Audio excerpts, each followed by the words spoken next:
اعوذ باللہ السمیع العلیم وبوجہہ الکریم وسلطانہ القدیم من الشیطان الرجیم بسم اللہ الرحمن الرحیم قل یا ایہا الکافرون لا اعبد ما تعبدون ولا انتم عابدون ما اعبد ولا انا عابد ما عبدتم ولا انتم عابدون ما اعبد لکم دینکم ولی دین آمنت باللہ و بآیاتی۔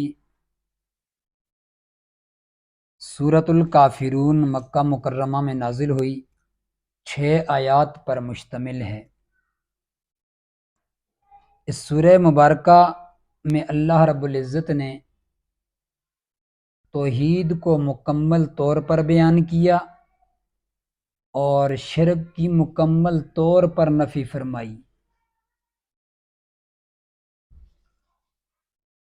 اور نبی علیہ الصلاۃ والسلام کو خطاب کر کے فرمایا، میرے پیغمبر آپ واشگاف لفظوں میں وحدانیت کا ڈنکا بجائیں، توحید کو بیان فرمائیں، شرک کی نفی فرمائیں۔ اور نبی علیہ السلام نے بھی بغیر کسی لگی لپٹی کے توحید کو واشگاف لفظوں میں بیان کیا، اور جب حق بیان کر دیا اس کے بعد نبی علیہ السلام نے فرمایا لکم دینکم ولی دین، تمہیں تمہارا راستہ مبارک، مجھے میرا راستہ، تمہارا وہ جا رہا ہے راستہ اس پہ چلے جاؤ، میرا یہ راستہ ہے، تمہیں تمہارا راستہ، تمہاری راہ مبارک اور مجھے میری راہ۔ لیکن یہ بات اس وقت بندہ کہہ سکتا ہے جب حق پہلے بیان کر دے، یہ نہیں ہے کہ حق کو چھپا کر کہے کہ جی کسی کو اپنے عقیدے کو چھوڑو نہ اور کسی کے ساتھ چھیڑو نہ، یہ جو عام طور پر ٹرم یوز کی جاتی ہے یہ بڑی زہر آلود ہے۔ حق بیان کریں، یہ علماء یہود کا وتیرہ ہے کہ کتمان حق کر کے حق کو چھپا کے کہے کہ جی اپنے عقیدے کو چھوڑو نہ اور دوسرے کو چھیڑو نہ۔ بھائی جسے تم حق سمجھتے ہو پہلے اسے بڑے پیار سے لاڈ سے دوسرے کو سمجھاؤ، واشگاف لفظوں میں سمجھاؤ، اسے سمجھانا آپ کا فرض ہے، ہدایت اللہ کے قبضے قدرت میں ہے۔ پھر اس کے بعد اگر کوئی نہیں مانتا تو پھر انتہا پسندی، تشدد اور کن پٹی پہ پستول رکھ کے منوانا نہیں ہے، بلکہ اسے کہہ دیں لکم دینکم ولی دین۔ اب اس سورہ مبارکہ میں ایک لفظ بار بار بالتکرار آیا ہے، اور وہ لفظ، اس لفظ کا مادہ ہے عین با دال، عبد۔ وہ تھوڑا وزن کے لحاظ سے اوپر نیچے ہو کر بار بار آتا رہا ہے۔ عبد 3 چیزیں ہیں یہاں سمجھنے کی، اور یہ بہت ضروری ہے، یہ درد دل ہے میرا ایک سورہ کے خلاصے کے ساتھ جو میں عرض کر رہا ہوں، کہ ایک ہے عابد، ایک ہے معبود اور ایک ہے عبادت۔ عابد یہ تو آسان ہے، عبادت کرنے والا، بندگی کرنے والا۔ معبود جس کی عبادت کی جائے، اور عبادت یہ بندے کا عمل ہے۔ اب یہ عابد، معبود اور عبادت، یہ بات ہمیں سمجھ لینی چاہیے کہ بہت ساری روحانی بیماریوں کا علاج اس لفظ کے سمجھنے میں ہے۔ ہم عام طور پر کلمے میں پڑھتے ہیں لا الہ الا اللہ، نہیں ہے کوئی معبود سوائے اللہ کے، الہ کا معنی کرتے ہیں معبود، لیکن یہ ترجمہ اردو میں نہ ہوا۔ ہم چونکہ اردو زبان بولنے والے لوگ ہیں، ہند کو سمجھنے والے لوگ ہیں، تو ترجمہ اس طرح ہوا کہ نہیں ہے کوئی معبود سوائے اللہ کے۔ باقی تو اردو ہے لیکن معبود یہ تو عربی کا لفظ ہے۔ اب عربی سے ٹرانسلیشن عربی میں ہوئی، الہ کا معنی معبود کر دیا، معبود بھی تو خود ایک عربی کا لفظ ہے، تو بعض نے ترجمہ کیا نہیں ہے کوئی عبادت کے لائق سوائے اللہ کے، عبادت بھی تو عربی کا لفظ ہے، اور بعض نے ترجمہ کیا نہیں ہے کوئی پرستش کے لائق سوائے اللہ کے، تو پرستش فارسی کا لفظ ہے، ہم چونکہ اردو بولنے والے ہیں۔ اور بعض نے تھوڑا قدم اٹھا کے اور ترجمہ کیا نہیں ہے کوئی پوجا کے لائق سوائے اللہ کے، پوجا ہندی کا لفظ ہے۔ ہم بھائی اردو بولنے والے، ہند کو سمجھنے والے لوگ ہیں، الہ کا معنی معبود کو ہمیں حقیقی اور سہل اور آسان لفظوں میں سمجھانا چاہیے کہ اس کا کیا معنی ہے۔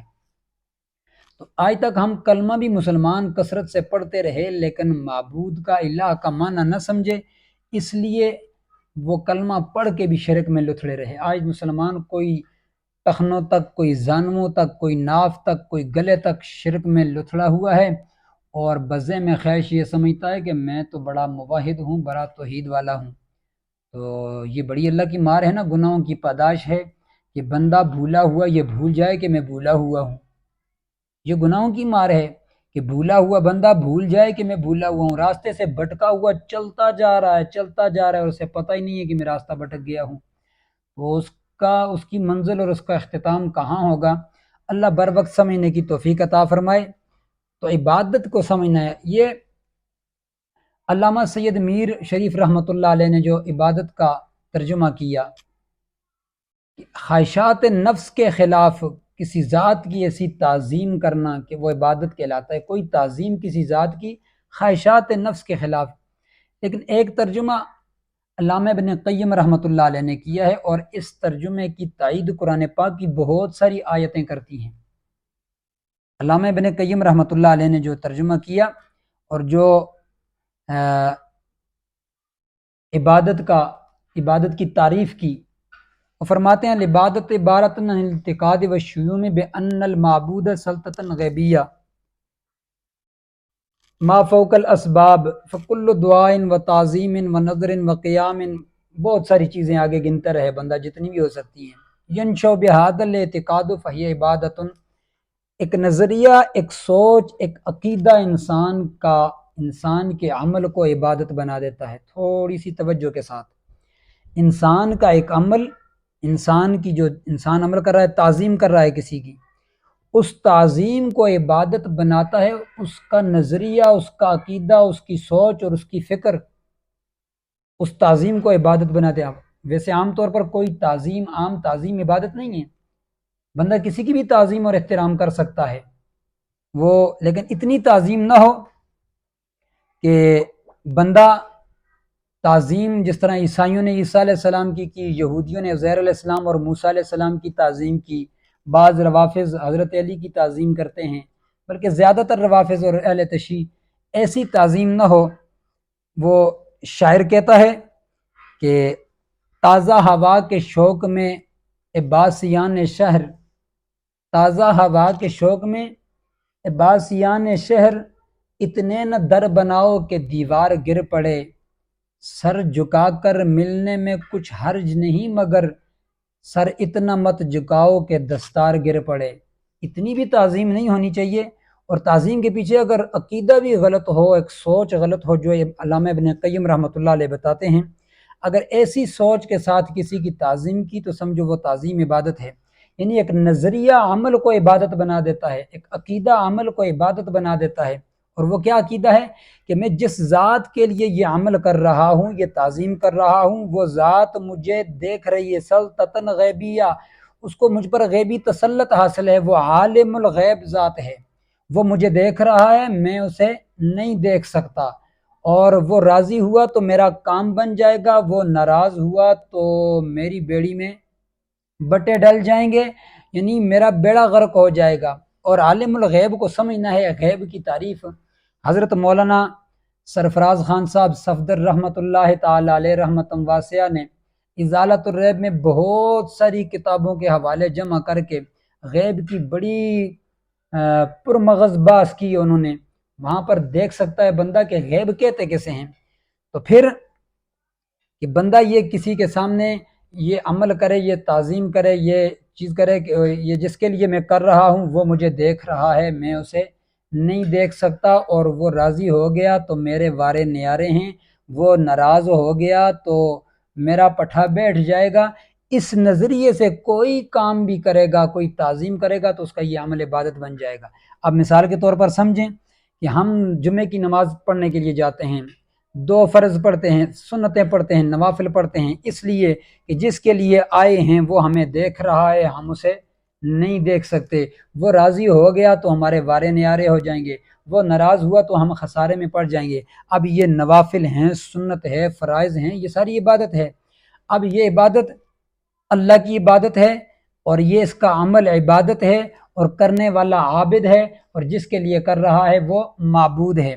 لیکن یہی عمل کسی اور کے لیے بندہ کرے، کہ کسی مزار پر جائے، کسی قبر پر جائے، کسی ہستی کے کسی مخلوق اللہ کے علاوہ کوئی معبود تو نہیں ہے، کسی کی بھی مزار پر جائے اور اس کا یہ سوچ اور نظریہ ہو کہ میں یہ جو عمل کروں، ویسے قبرستان میں جانا سنت ہے، جانا چاہیے، اور اس کا نبی علیہ السلام نے بتا بھی دیا کہ قبرستان میں جانے کا فائدہ یہ ہے کہ انسان کا دنیا سے دل اٹھ جاتا ہے اور آخرت یاد ہوتی ہے، اس لیے عام قبروں پر جائے بندہ تو زیادہ اس سے فائدہ ملتا ہے۔